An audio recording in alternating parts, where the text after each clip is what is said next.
When someone breaks up with you or says that they're not interested in you the way you're interested in them, does your self-esteem take a nosedive? Does it feel like it's the end of the world? Do you not even want to bother putting yourself out there anymore because you've been rejected? Well, I'm here to tell you, you should not take rejection personally, and I'm gonna tell you why. Stick around.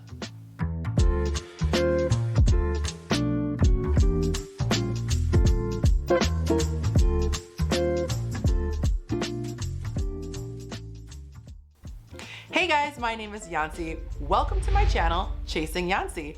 Each video, I give you some tips or tricks to learn how to live the abundant life. If this is your first time tuning into my channel, I suggest that you subscribe and hit the notification bell so that you can be alerted every time new content drops.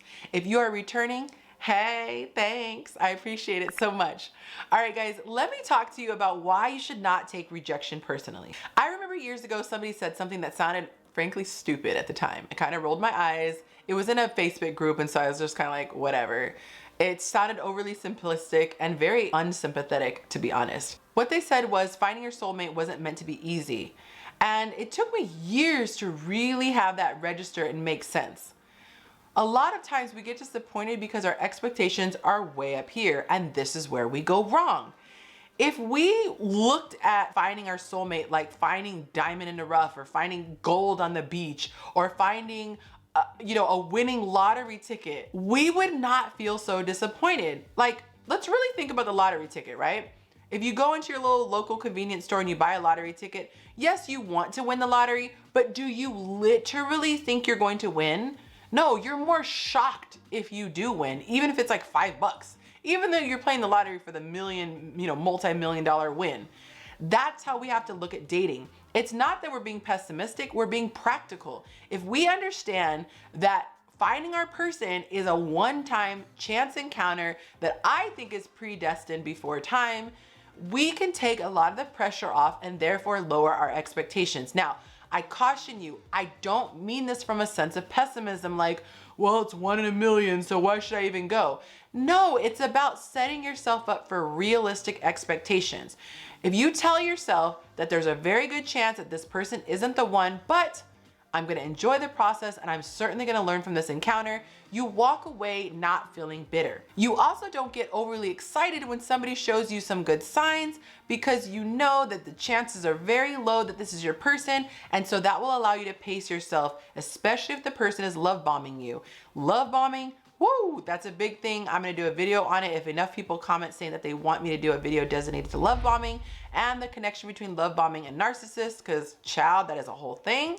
But in the meantime, you can YouTube it and there's tons of videos about that. But it's really important that we set our expectations low with a positive attitude. We really have to look at the dating experience as like clinical trials. You're just seeing what works, seeing what doesn't. You're also getting data. You're finding out what different styles go together. There's something called attachment theories, which you can look into that as well if you just search.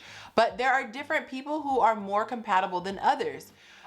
Let's say, for example, somebody's super athletic and they like climbing mountains and rock climbing and, kayaking and all this stuff. And you prefer to sit inside. Your good weekend is like binge watching shows on Netflix. Chances are you guys are not going to be compatible because the things that you're going to want to do in your free time once the little newlywed phase, goes away, it's not going to line up. But why would you take that personally? There's nothing wrong with you for wanting to binge watch Netflix shows with your favorite snacks and cozy on the couch. Sounds like a good time to me. And there's nothing wrong if you like to be outdoors in the sun and, pushing yourself to the next extreme, jumping out of airplanes, whatever. You're just not compatible. So we gotta stop looking at life as wins and losses. Oh, I took an L. People joke about not posting the person they're dating on social media because they like to take their L's in private. We need to stop. Take that vocabulary out. Take those words out of our vocabulary. It's not a loss. You're getting data. You are a scientist taking data, getting research on the subjects, okay? So I find out this guy and I were not so compatible in these areas. In this we are. Okay, cool. This is data that I put in my journal. You have to take the personalness out of it. And this is where it's so important to have the work done on yourself and make sure that you have self-love. And I strongly encourage you to watch videos that I've done on self-love. You have to have a life and you have to love yourself in order for your world to not be shattered by an ended relationship. Notice I don't say failed relationship, an ended relationship. There should not be any emotion or good or bad tied to it. It's neutral. It starts, it ends, it's not good, it's not bad. However, it can be toxic. That is a different matter. But the fact that it ended isn't a bad thing. The fact that it ended is always a good thing because it means that the person is making the best choice for themselves. Anyway, guys, I hope that you are encouraged. Dating is not for the faint of heart, and relationships are not any easier. But do me a favor, let me know if you like this video by clicking that like button. And if you really want to be awesome, hit the subscribe. You know why? Because it tells YouTube that these are the type of videos that need to be pushed to other people. And the algorithm is always watching to see how people interact with videos. So if you enjoyed it, like it, comment, share it, and subscribe if you want to get more videos like this. Make sure you stick around on Sundays because I go live with a couple friends and we talk about all things love, dating, sex, and relationships. And oh my God, we have a good time. I look forward to seeing you then. And until next time, tell someone that you love them.